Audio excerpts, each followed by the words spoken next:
नमस्कार।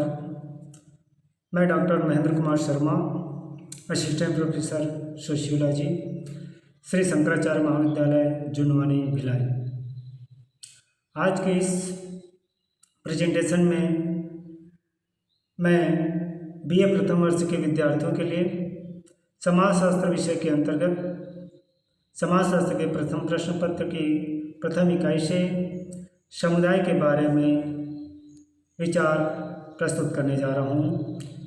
समुदाय के इस अध्ययन में हम सबसे पहले देखेंगे समुदाय की प्रस्तावना, समुदाय के अर्थ एवं परिभाषाएँ, समुदाय के तत्व, समुदाय की विशेषताएँ और निष्कर्ष के बारे में यहाँ पर बताने जा रहा हूँ। तो सबसे पहले हम आते हैं समुदाय की भूमिका या प्रस्तावना। तो यदि हम भूमिका प्रस्तावना पर ध्यान दें तो समाजशास्त्र में समुदाय का तात्पर्य किसी गांव, नगर, कस्बे तथा देश को कहा जाता है। कहने का तात्पर्य है कि समुदाय हम उसे कहेंगे जहां पर लोग एक जगह स्थायी रूप से रहते हैं। यह समुदाय कोई गांव हो सकता है, कोई नगर हो सकते हैं, कोई कस्बे हो सकते हैं या कोई देश हो सकते हैं। समुदाय उस निश्चित भौगोलिक क्षेत्र को कहा जाता है जहां व्यक्ति जन्म लेता है, वहां से वह शिक्षा प्राप्त करता है तथा मृत्यु तक अपना जीवन उस स्थान पर व्यतीत करता है, यानी उसकी पहचान उस समुदाय के द्वारा होता है। समुदाय में रहकर के व्यक्ति अपनी विभिन्न आवश्यकताओं की पूर्ति करता है और जो उनके उद्देश्य होते हैं उन उद्देश्यों को पूरा करता है।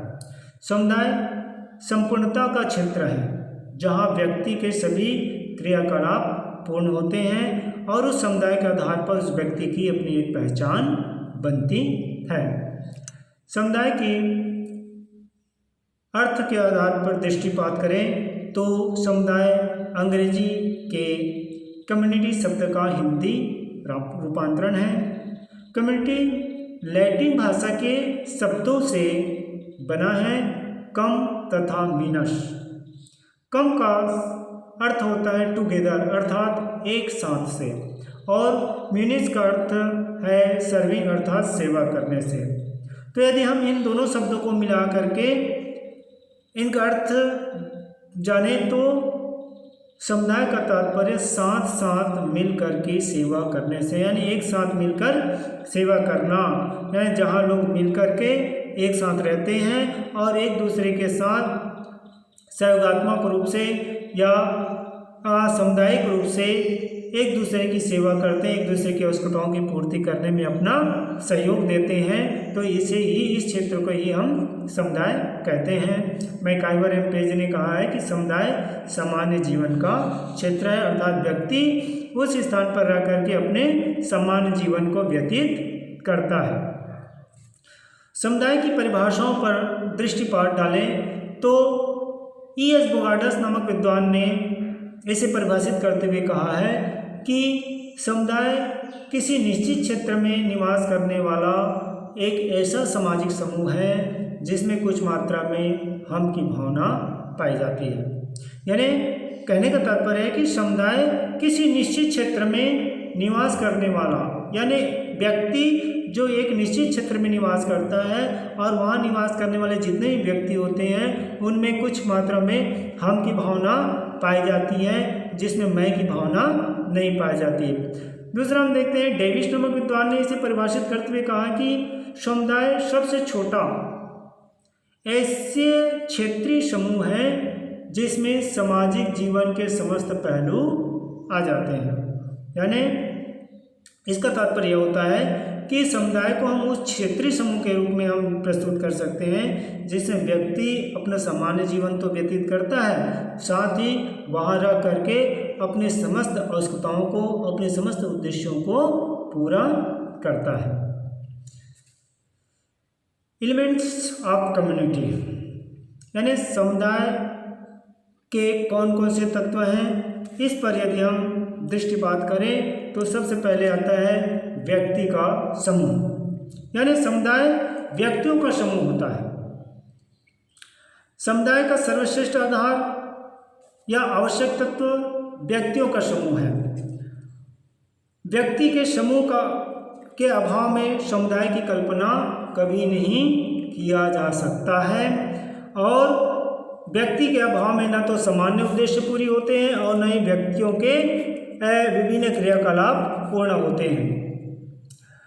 हम की भावना व्यक्तियों के समूह होने पर ही उत्पन्न होते हैं। इसलिए कहा जाता है कि व्यक्ति के बिना सामुदायिक जीवन को वास्तविक आधार प्राप्त नहीं होता है। अतः समुदाय का निर्माण हेतु व्यक्तियों के समूह प्रथम शर्त के रूप में स्वीकार किया जा सकता है। दूसरा आवश्यक तत्व है निश्चित भौगोलिक क्षेत्र। तो मैकाइवर एवं पेज ने यहाँ पर अपना विचार प्रस्तुत किया कि समुदाय हम एक निश्चित भौगोलिक क्षेत्र को ही मान सकते हैं, क्योंकि वहाँ पर रह करके व्यक्ति अपने सामान्य जीवन को व्यतीत करते हैं। किसी भी समूह को समुदाय उस समय तक नहीं कहा जा सकता जब तक वह निश्चित भौगोलिक क्षेत्र में स्थायी रूप से वहाँ का निवासी न हो। जैसे हम देखते हैं कि खानाबदोश जनजातियाँ होते हैं या बंजारे होते हैं के झुंड जो है वह एक जगह स्थायी रूप से नहीं रहता है, अतः उसको हम उसके रहने वाले स्थान को हम समुदाय नहीं कर सकते। तो इसका तात्पर्य यही है कि समुदाय व्यक्ति के उस समूह को कहते हैं जहाँ व्यक्तियों के बीच एक पारस्परिक प्रेम, हम की भावना, अपनत्व की भावनाएं पाई जाती है। निश्चित भौगोलिक क्षेत्र में रहने से व्यक्तियों के बीच एक क्रियाएं, अंतःक्रियाएं, विचारों का आदान प्रदान होता रहता है, जहाँ पर जिसके कारण से व्यक्तियों के बीच एक सामाजिक संबंधों का विस्तार होता है। अतः समुदाय के निर्माण हेतु निश्चित भौगोलिक क्षेत्र का होना महत्वपूर्ण आधार है। अतः समुदाय के महत्वपूर्ण तत्व के रूप में हम निश्चित भौगोलिक क्षेत्र को प्रस्तुत कर सकते हैं। फिर तीसरे आवश्यक तत्व है सामुदायिक भावना, यानी समुदाय में सामुदायिक भावना का होना आवश्यक है। कहने का तात्पर्य है कि समुदाय में सामुदायिक भावना मतलब हम की भावना, यानी इसके अभाव में समुदाय की उत्पत्ति संभव नहीं माना जा सकता। भौगोलिक क्षेत्र में व्यक्ति का झुंड और व्यक्ति एक दूसरे के साथ मिलकर के रहते हैं। यदि उनमें हम की भावना न हो तो वह समूह के सदस्य अपने अपने स्वार्थ और हितों में ही लिप्त दिखाई देंगे। तो इसमें यह कहा जा सकता है कि सामुदायिक भावना का मतलब है जहाँ पर व्यक्ति अपनी स्वार्थ को तो पूरा करते हैं, लेकिन दूसरों की आवश्यकताओं को पूरा करने में अपना सहयोग देते हैं। मतलब अपनी आवश्यकताओं को छोड़ करके व्यक्ति उस समुदाय में रहने वाले दूसरे व्यक्ति की आवश्यकताओं की पूर्ति में अपना सहयोग प्रदान करते हैं। संक्षेप में यही कह सकते हैं कि समुदाय का एक महत्वपूर्ण आधार सामुदायिक भावना है। इससे प्रेरित होकर ही व्यक्ति एक दूसरे के संपर्क में आते हैं, एक दूसरे से क्रियाएं और अंतःक्रियाएं करते हैं, संचार की क्रियाएं करते हैं, पारस्परिक प्रेम और सहयोग का विकास होता है। अतः सामुदायिक भावना के इन 3 प्रमुख अंग होते हैं। तो इस प्रकार समुदाय में सामुदायिक भावना होना आवश्यक होता है। फिर अगला तत्व है संपूर्ण जीवन, यानी व्यक्ति जो है जिस समुदाय में रहते हैं उस समुदाय में अपना वह संपूर्ण जीवन व्यतीत करता है। यानी जिस जगह जन्म लेते हैं वहाँ रहते हैं या शिक्षा प्राप्त करने के लिए अन्य जगह जाते हैं जहाँ रह करके अपनी आवश्यकताओं की पूर्ति करते हैं, लेकिन जहाँ जन्म लेते हैं वह व्यक्ति उस स्थान के आधार पर ही उसका परिचय या उसका पहचान बनता है। और इस स्थान पर रह करके व्यक्ति अपनी विभिन्न आवश्यकताओं की पूर्ति करने, अपने विभिन्न उद्देश्यों की पूर्ति करते हैं। फिर हम देखते हैं समुदाय की विशेषताएं। क्या क्या विशेषताएं? तो सबसे पहले आता है मूर्त संगठन। मूर्त का तात्पर्य होता है जिसे हम अपनी आंखों से आसानी से देख सकते हैं। तो चूंकि समुदाय व्यक्तियों के समूह के द्वारा निर्मित होता है, यानी उस समुदाय में व्यक्ति के समूह यानी एक से अधिक व्यक्ति निवास करते हैं, जिसे हम अपनी आंखों से स्पष्ट रूप से देख सकते हैं। अतः यह व्यक्तियों का एक संगठन होता है, इसलिए समुदाय को हम एक मूर्त संगठन के रूप में कह सकते हैं। दूसरा हम देखते हैं निश्चित क्षेत्र, यानी समुदाय की प्रमुख विशेषता निश्चित भूभाग या भौगोलिक क्षेत्र का होना है। निश्चित भूभाग के फलस्वरूप समूह के सभी सदस्य पारस्परिक, शारीरिक और मानसिक रूप से एक दूसरे के साथ संबंध बनाए रहते हैं तथा इन्हीं संबंधों से उनमें हम की भावना उत्पन्न होती है। बिना निश्चित भूभाग के समुदाय की कल्पना नहीं कर सकते हैं। अगली विशेषताएं हैं सामुदायिक भावना, यानी समुदाय की यह तृतीय विशेषताएं हैं। समुदाय में हम की भावना, पारस्परिक स्नेह, सहयोग तथा सामुदायिक भावना पाई जाती है। इस विशेषता पर मैकाइवर, पेज तथा बोगार्डस आदि विद्वानों ने विशेष रूप से इसे प्रस्तुत किया है। जब व्यक्ति निश्चित भूभाग पर सामान्य जीवन व्यतीत करते हुए एक दूसरे के सुख दुख में सहभागी बनते हैं तथा शारीरिक और मानसिक रूप से एक दूसरे के निकट होते हैं, तो सामुदायिक भावना का विकास स्वतः ही होने लगता है। यानी व्यक्ति एक दूसरे के सुख दुख में साथ देते हैं, सहभागी बनते हैं, शारीरिक और मानसिक रूप से एक दूसरे के निकट पाए जाते हैं, जिसके कारण से उनमें एक अपनापन एक दूसरे के प्रति उत्पन्न होते हैं। यही अपनापन ही सामुदायिक भावना कहलाता है और सामुदायिक भावना ही व्यक्ति में सहयोग, प्रेम, हम की भावना आदि का विकास करते हैं।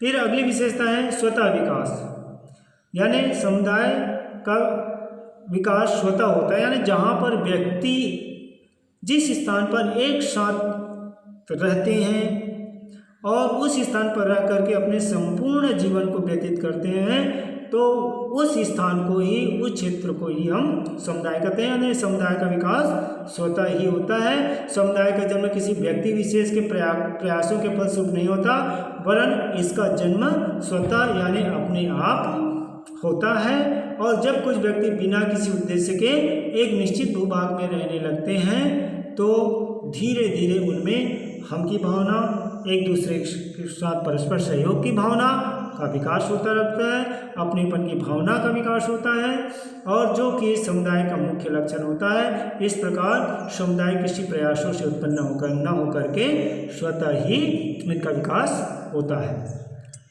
फिर अगली विशेषता है विशिष्ट नाम, यानी प्रत्येक समुदाय का एक विशिष्ट नाम होता है, जिस नाम के कारण उस समुदाय की पहचान होती है।